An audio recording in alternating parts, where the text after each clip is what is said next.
Let's have a look at how you manage your breeding actions, your breeding activities with HippoVibe. So there's a really nice way here of making a documentation of everything that happened in the past, and also planning ahead, so you're always aware of what's coming up and you don't forget an upcoming pregnancy control or insemination or whatever. So let's have a look at how we do this. First of all, you need to get to this section here, and you reach it by going here to the main navigation point health and then clicking here on breeding. First of all, the screen is built up in a way that you see various treatments, vaccinations, deworming, breeding. Those are all past entries that you make. So everything that you make a documentation of what happened in the past here. And then on the top, we see also planned. And planned is obviously something that's coming up.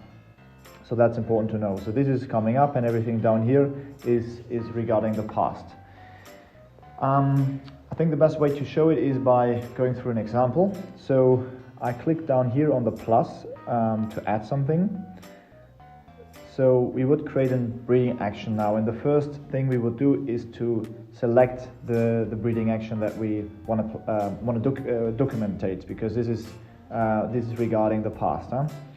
So we say today maybe the doctor was here and he did an insemination, let's say. An insemination for Karela, so we can add also the contact, the doctor if you like, and so on. But we leave this out for this example. So the doctor was here for Karela, and now what we can do is we can plan the next action. By clicking down here on next, then you select the next breeding type. So the next breeding type will be then the pregnancy control, to have a look whether the insemination was successful or not.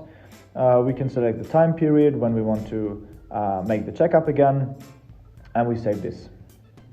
So what we did now is, we made this documentation. Today, Karela got inseminated.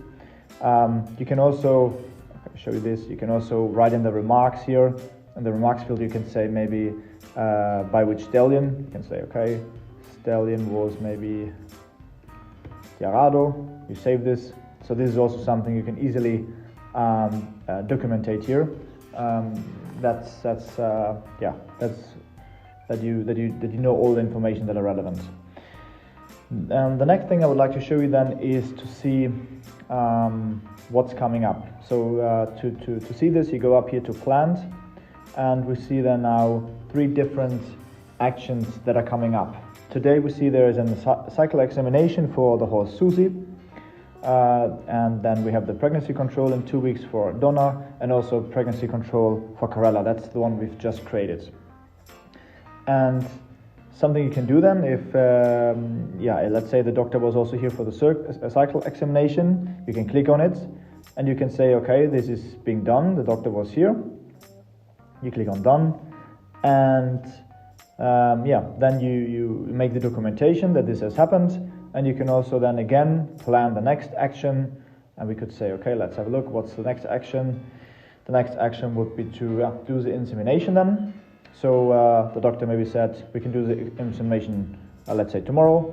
So we plan this for tomorrow. We save this, and now we see that the insemination is then planned for tomorrow. And if we look at when we look down here to the documentation, we then see that we've now made the documentation of the cycle examination of Susie. So we have everything is properly documented and everything is properly planned. If you like to see, maybe if you have a lot of horses and you would like to see just the information of a particular horse, you can use a search here, for example. Go and search for a specific horse, and you would only see the information of this horse. So this is how you make a nice documentation of all the actions that have happened in the past and plan ahead. So you have a nice, you have a nice management then of your breeding activities.